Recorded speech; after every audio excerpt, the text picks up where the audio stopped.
Hey Mo, Harry Mack from the Bookie's Basement. How are you? I'm doing excellent. And you? Love to hear it. Doing good myself.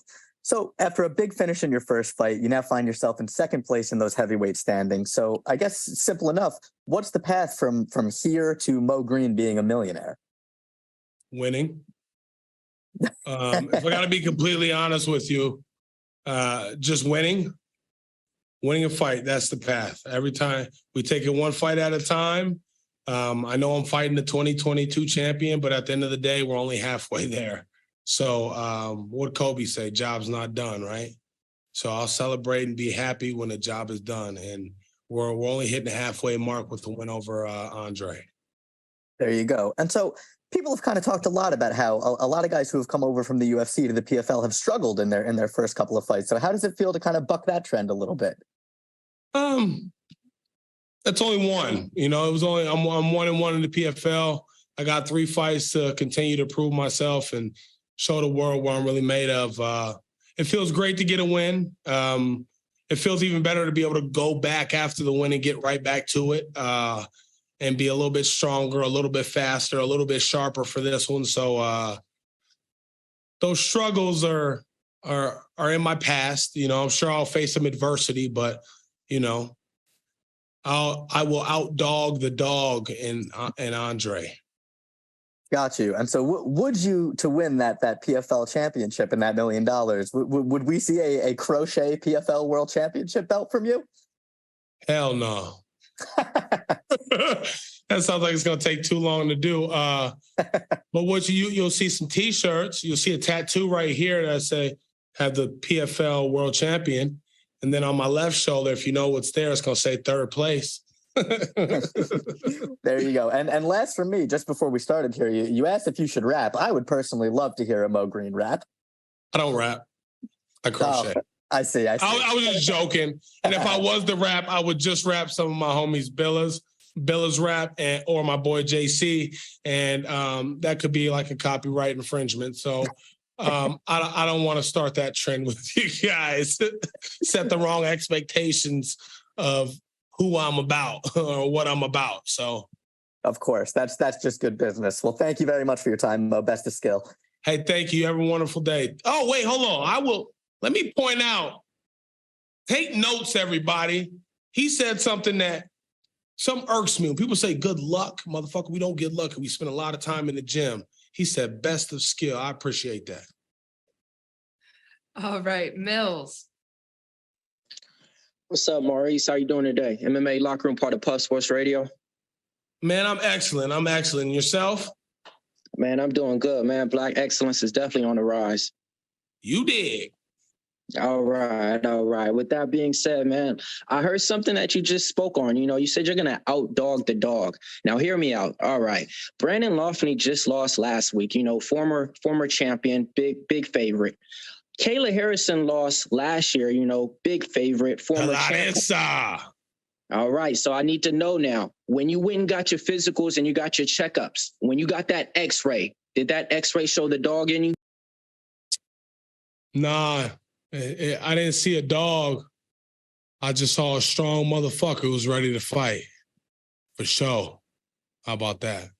I'll take that. I'll take that and run with it. So, when no dog inside of me, I'm a cat guy, you know. I'm a crazy cat nigga. So, you know, I'm a feisty cat. That's what you got. You got the feisty cat in me. Got it. 9 lives. So with that being said, man, you done had plenty of fights in the UFC. You know, you always like to use your elbows, you know, when you're in the clinch. How has that been in the PFL cage to where you can't use your elbows and adapt into it? I got knees.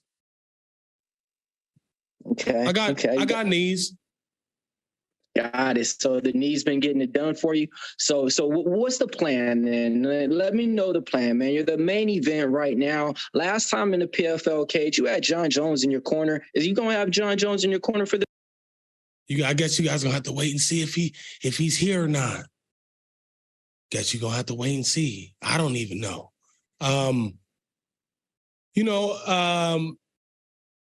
I got a strong team. I got a strong group of guys around me, and the work is done. The work has been done. And there ain't nothing to it but to do it. Love it, man. Love the energy, man. Hey, I ain't gonna say good luck. Let's see your skills on this week. I appreciate you. Thank you. Anik. Maurice, nice to meet you. Anik Subramanian, Fightbook MMA. If you were to beat the defending champion on Friday, would you consider yourself the champion? When? On Friday. When I beat the champion, when.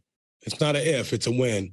And no, I don't consider myself the champion. He was a champion last year. He submitted in history as a champion last year. I'm going to earn my keep this year for 2023. That being said, we're only halfway there to the goal. I still got 2 fights left. Awesome. And you've been training partners with John Jones for many years. What's the biggest lesson you've learned from him?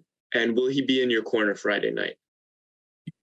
You're going to have to see if he'll be there. And the biggest lesson I learned, man, just being able to be side by side with him through this whole process, a camp and a half, really.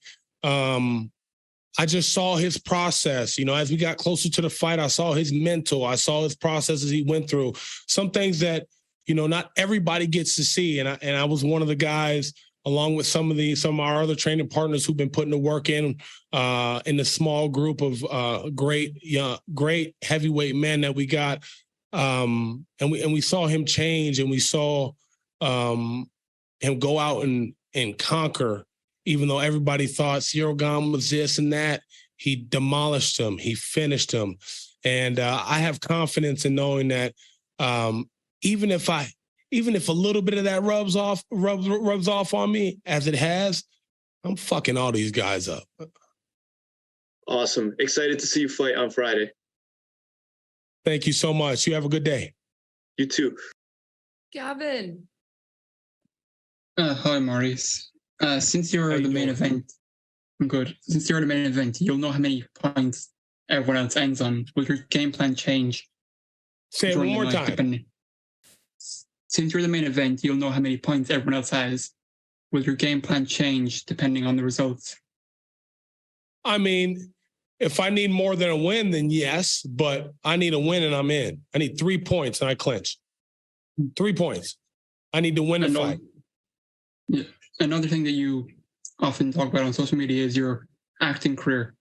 If you win $1 million, will you try and focus on the acting career more because you want to worry on the financial side? It's hard to make that decision right now. Probably not. When I win the $1 million, the first person I'm going to call out is Francis Ngannou, because that's what makes sense at that point in time. And then I'll prepare for Francis with John. We'll hopefully see that happen. But right now I'm just focused on Andre and getting through Andre, and then going to Madison Square Garden back home in New York for the playoffs. That's it, man. I try not to look ahead and think about, well, this could happen and that, because the reality is, if you don't win the next fight, you don't make the playoffs. You don't make the playoffs, you don't get an opportunity at the championship. You don't win the championship, there's no Francis Ngannou fight. So I'm just focused on the task at hand, taking it one fight at a time and enjoying the journey with the PFL. I'm happy to be here. Thanks for your time. Thank you. Corey. I'm Corey from Tunnel Vision Sports here. How you doing today? What's cracking? I'm good, baby. Awesome to hear that. I was wondering how the being in the Ultimate Fighter, that kind of tournament style schedule, how that kind of compares to the PFL schedule that you've been fighting on. Doesn't even compare. Ultimate Fighter is way different from the PFL. You fight like I fought 2 times in fucking 6 weeks, But it does compare where you have to stay healthy, you have to train smart. The Ultimate Fighter, I think, it differs from the PFL because you got the mental aspect, and you can't talk to friends, family, your loved ones. You don't talk to your training partners, teammates. I was lucky enough to build a really good relationship with some of my teammates on the show, which transferred off the show. So that was pretty cool. But this process has its own set of obstacles, as you call it. And I think, it's one of those things where the strongest survives, This is a game of, is the right word? Game of attrition? Is that the right word? Maybe. I don't know. But this is a game of just outlasting and being able to stay strong and keeping that mind just ironclad. You know, there's nothing physical that I can do. Even going training at night, there's nothing physical I can do. The work is done. Everything that can change is mental. So I'm building that mental, you know, that mental block is getting stronger and stronger and stronger every day. Every day we come down here, I look at them, I see them, and yeah, my hands are kind of like getting clammy right now, just thinking about what Friday night's gonna look like, and looking at him, look at me on the other side of the cage with his weathered ass face, because the motherfucker look old. So yeah, man, I'm excited. I just, you know, he thinks he's about to come back here and get back in this tournament. He got me fucked up. Or, okay, what was the what's the what's the white person version that you got me fucked up? Newsflash, buddy. It's not gonna happen today. All right. I saw a meme and that shit made me laugh. Go ahead. That's all from me today. Thank you so much. You're the man. I look forward to seeing you perform on Friday night. Hey, thank you so much. You have a wonderful day. Thanks for your time. All right, Marty. Hey, Maurice, how's it going, brother? Man, I'm doing awesome. Just taking it all in, staying focused, staying sharp. That's it. How about you? Nice, I'm doing well, thank you, sir. We know Ant obviously he likes the power. He's got a few knockouts in his recent fights. We know you've got knockouts on your record as well. You're not going to give us your game plan, but are you going to entertain a stand-up striking fight with him? And who do you think has the power advantage? Man, you know I can't give you that. I'm going to win. At the end of the day, I'm going to win. I will tell you this. I really don't give a fuck what he has done. It really doesn't matter to me. I have confidence in knowing I've done the work. I've been in the gym. I lifted the weights. I put on the size correctly. If you go back and look at me in this arena last year, I weighed in at 238 pounds. I came in on short notice. A lot of you don't know I lost 10 pounds during fight week, okay? And I gave Goltsoff a hell of a time. Even though he was tired. You know, he beat Goltsoff, okay? He beat Goltsoff because he outdogged Goltsoff. That's what happened. He has that dog in him. He outdogged Goltsoff. What do you do when I know what you're going to do, I know what you want to do, and you can't fucking do it? What are you going to do? And we're going to see on Friday, you know? I don't like to talk too much shit. I just have confidence in the body of work that we've put in with from John to the coaches to the fucking all the heavyweights that are in the room with us, that work with us, that are just been dedicated to each other for so long. I don't care that he's the champion. You know, I'm coming in here like I'm the champion. And it's a championship mindset. And I'm just going to keep proving all you fucking doubters wrong. That's it.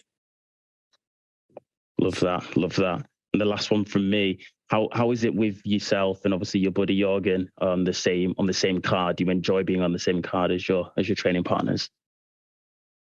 Yeah. Yeah, me and Jorgen is cool. He came in for a camp. He doesn't train with us full time. I'm talking about the guys that have been grinding with us for 3 straight years. It just is what it is, if I got to be honest with you. Like, we understand what this tournament brings, right? We get what this tournament brings. And when you got people, everybody's cool. I'm cool with Andre. It's not like I hate the guy, you know? It's not like I don't like him. You know, we have families to fight for. We have kids. We have, everybody wants a house. Everybody, we want these nice things. So to get those nice things, in the words of fucking Marshawn Lynch, I got to run through a motherfucker face. So that's what I'm going to try to do.